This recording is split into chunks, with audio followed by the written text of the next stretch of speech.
Dobry den. Unfortunately, that's the extent of my Russian, so I'll be doing the presentation in English. Thank you very much for the kind introduction, and I'd like to thank you for the opportunity to speak at the first Downstream Tatarstan conference. Before I get into my paper, I just wanted to extend my congratulations to Nizhny Neftekhim on the 50-year celebration of their business. We've had the pleasure to be working with them through about 30 years through some of the olefins and diolefin production technology, and we look forward from CB&I technology side to continue to work with them. So, title of my paper is New Paradigm of Refining and Petrochemical Integration, really how to maximize the profitability out of your plants, which is why we're all in business. I think we had some nice talks yesterday, sort of to set the stage for this. So as far as an agenda, I'm just going to have a brief overview, talk a little bit about the refining market, then talk about adding petrochemicals to an existing refinery, then get into if you wanted to really put in an integrated refinery petrochemical complex from the very beginning. A couple of case studies there, one fuel-focused complex, and then a true olefins-focused complex, really maximizing the amount of olefins you can get out from essentially crude oil, and then summarize. So looking at the refinery market, as we heard yesterday, in North America and Europe, the fuels markets have been growing slowly at best and in some cases shrinking. In other parts of the world, in Asia, there's some increasing demand for fuels for industrial development. In oil exporting countries such as Russia, the Middle East, we heard yesterday that from Tamara talking about upgrading natural resources, going downstream to different products to create local jobs and really develop the infrastructure. So that's really where I'm going to talk about a little bit more today on how that can take place. Way to do that is through the petrochemicals production. When you look at the petrochemicals, still ethylene and propylene are the largest markets. The competitive position is really influenced by feedstock cost. Ethane, as we heard from Wood Mackenzie yesterday, is strongly favored for the production of ethylene, but there's limited availability of ethane outside North America and I'd say the Caspian area. So the question is, how do I create a cost-competitive position without ethane feedstock? The solution is the integrated refinery and petrochemical complex. Looking at refinery, this is an eye-test flowchart, but this is the technologies that CB&I offers from ourselves and through our joint venture with CLG. Many of the clients out there have our technologies, the CLG technologies on hydrocracking. Tatneft has spoken a little bit about that. Also, coking has been very popular.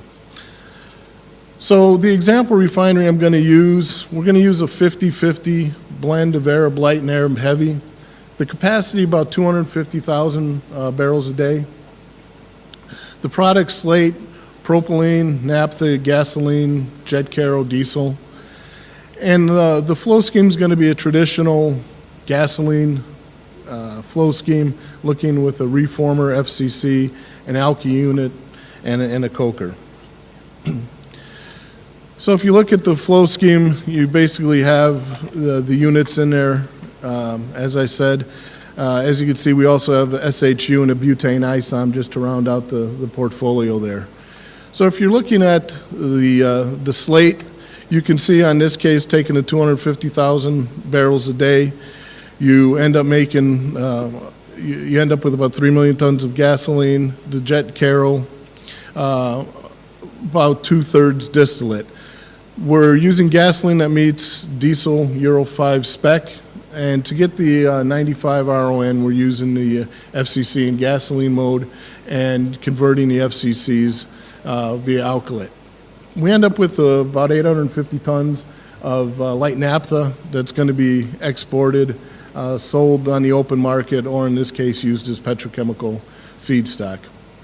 I'm not going to go through all these numbers, but this is just a basis for the economic analysis. Ethylene price around $1,200 a ton. The feed crude about $50 a ton, 52, 53. We had put this together a couple months ago. Since then, the prices have softened a little bit, both on the product and the feed cost, but the overall conclusions still are valid. So if you're looking at the fuels refinery, we're using the total project cost of about $5 billion US dollars. The net revenue is about 860. So you're getting an IRR of about 15%. You know, that usually meets the hurdle rates of what people are looking at. But frankly, it's not an overly attractive project. I call it marginally attractive. So how do you boost up a project like this? You know, one solution is to add the Petrochemicals complex to the refinery. The benefits of doing that is by taking the naphtha from the refinery, you're able to secure competitive feedstock.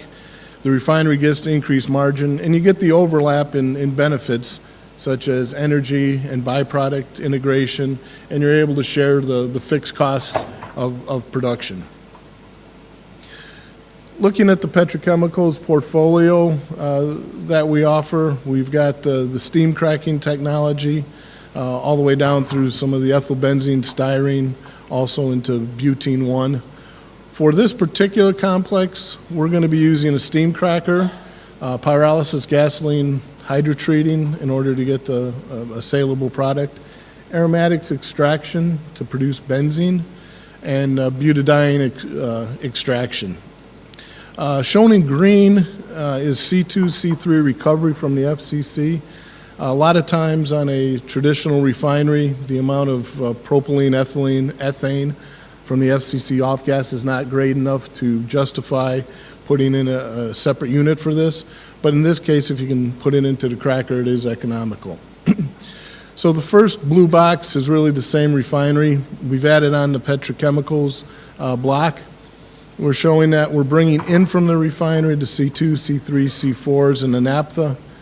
Going back to the refinery, you've got the BTX raffinate, the C7 pi gas, and hydrogen. As refineries need to convert more of the heavy material, more desulfurization, hydrogen is becoming more and more a valuable product. So this kind of integration also helps out the economics. So now if you look at the existing refinery, this is what I went through before. We're adding the steam cracker on. In this case, we're taking the light naphtha. We're able to produce about 540,000 tons of ethylene, about 400,000 tons of propylene, and your benzene butadiene. If you look at the economics, we're using about $1.6 billion for the economics of the cracker. When you get into the byproducts or the revenue from this, it's about $540 million, which gives you a nice return of about 42% on the IRR. So again, incremental investment, if you can do it, this is a very nice project. Now I want to get into a couple of case studies on if you were to start from the very beginning, looking at a refinery petrochemical complex. So I'm going to have three cases here: the fuels refinery plus the steam cracker, which was really presented, what I just presented. Then looking at still a fuels-focused complex, but fully integrating it with the petrochemical complex. And then really saying, all right, I'm going to go all the way to olefins, using the refinery, I hate to use the term, but it's almost pre-treatment for the petrochemical applications. So this is the flow scheme that we had shown before. If you look at this, now looking, this just shows if you were to do all the investment at once, you have the product cost at about project cost $6.6 billion. So your IRR blended is around 22%. Now getting into the actual cases of looking at sort of maximizing it. In the first case, what we're really doing is to maximize the amount of material to go to the petrochemical complex. We're going to get rid of the naphtha reformer, so all the naphtha can go to the petchem complex. We're also going to get rid of the alky unit and the isom unit, again, to send all the C4s forward. So we're really focused on how much naphtha we can send forward. So this is what the the final flow scheme looks like. Again, we're exchanging the same streams back and forth between the two. Now looking at where you go here, you're able to get the ethylene production up to about 1 million tons. This not only gives you economy of scale, but it fits nicely into some of the derivative units. So a 1 million ton polyethylene unit, about 500,000 tons of polypropylene. So you boost up your total petrochemicals to about 2 million tons. We left the jet and Caro the same. We took a little bit of the gasoline there.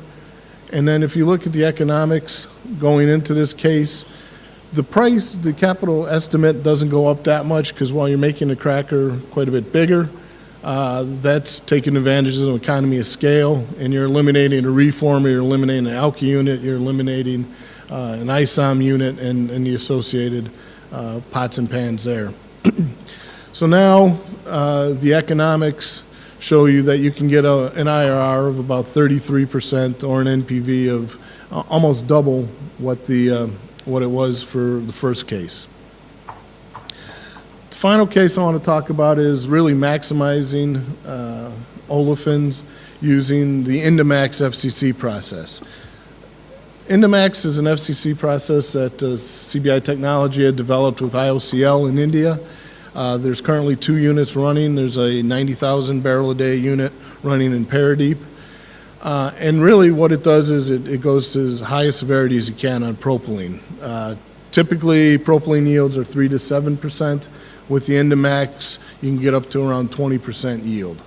The other thing we're doing is taking all the C4s and putting those into the cracker.